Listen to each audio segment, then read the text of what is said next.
Thank you so much. I want to embarrass her, but one of my good friends over here. Thank you, Mrs. Blake. Thank you for joining us. My first time. I was very friendly with my husband.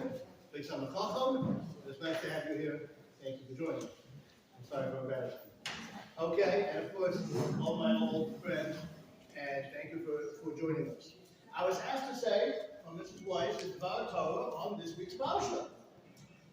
What is the name of this week's parsha? Anybody know? Okay, welcome, Chazan Driver. So it was a trick question because this week's parsha is a double parsha. It's parshas Tazriah and parshas Tazriah. The majority of the parsha discusses the laws of Taras. Taras is a similar disease to leprosy. What Hirsch calls it is a physical manifestation of a spiritual element. When a person, a man or a woman, engages in certain sins of errors, so as a way to make the person improve, they have what's called Taras. But the beginning of Parshas Tazriah talks about none other than the mitzvah of Milah. The Torah tells us that when a woman gives birth to a son, on the 8th day, you have the mitzvah of Milah. So Chazan Driver, why is the mitzvah of Milah, circumcision, on the 8th day? Why do we wait till the 8th day for the mitzvah of circumcision? Yes, ma'am. One thing that I learned is that you want the baby to go through a Shabbos. Very good. That's the first answer that I was going to say. Very nice. Give this lady applause. So the first mitzvah is, the Gemara tells us that Shabbos is so great because although Milah is so special, Milah, circumcision, one of the major risks, the conflict between Hashem and the Jewish people can only be done after Shabbos. Why? Because the kedusha, the holiness of the Shabbos, elevates this young man, and then he is royal. He's fit to become a member of the Jewish people. The kedusha is his role. Another reason is as follows: at the end of the benching, the grace after meals that one by the Sudas Bris, there's something called harachamos.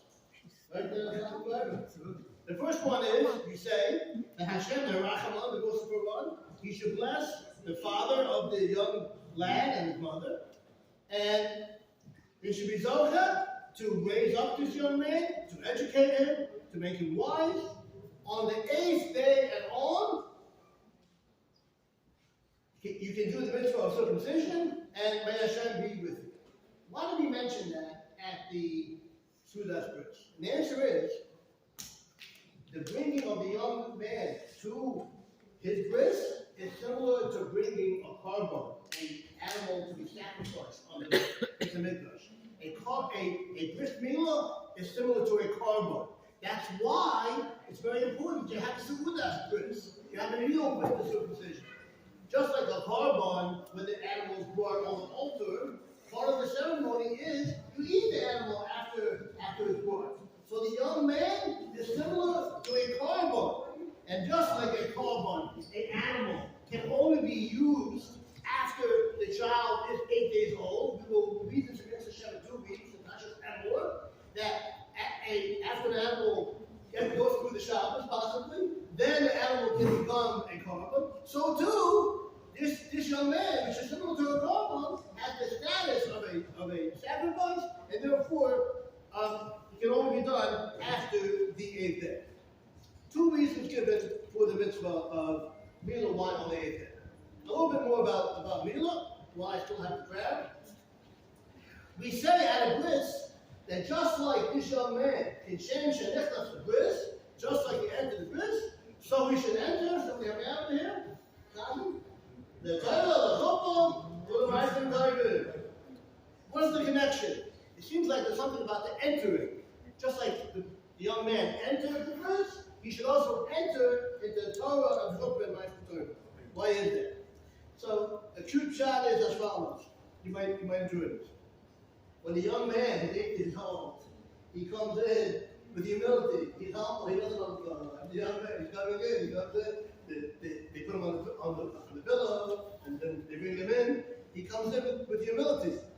so too, we give a bracha to this young man.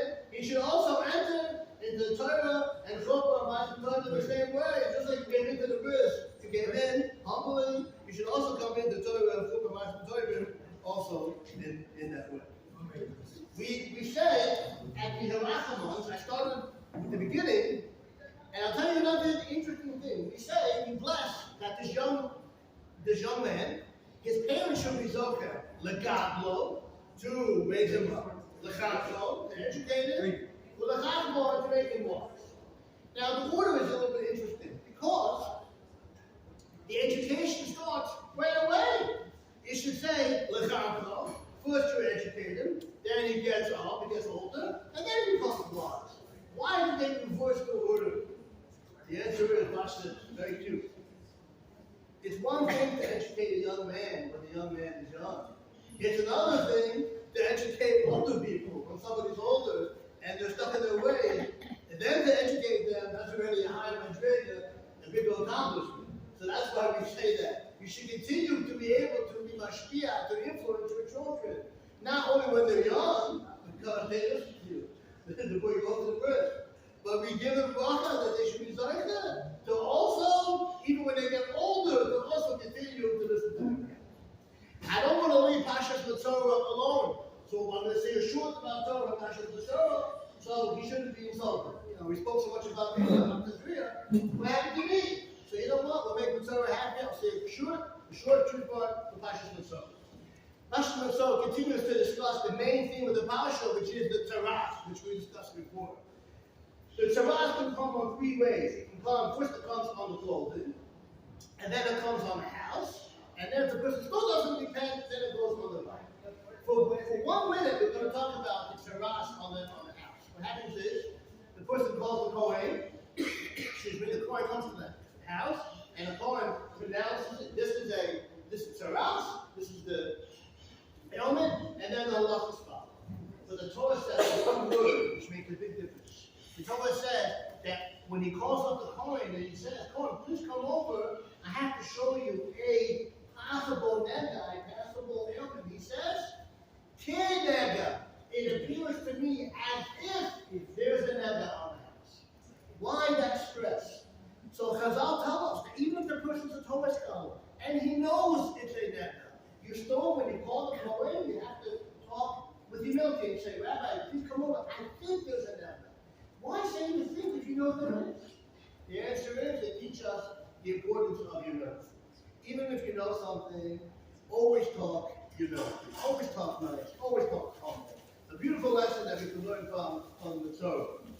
That even when you know something, Derech Eretz Kol Torah, always talk nicely, respectfully, and thank you for this opportunity to share.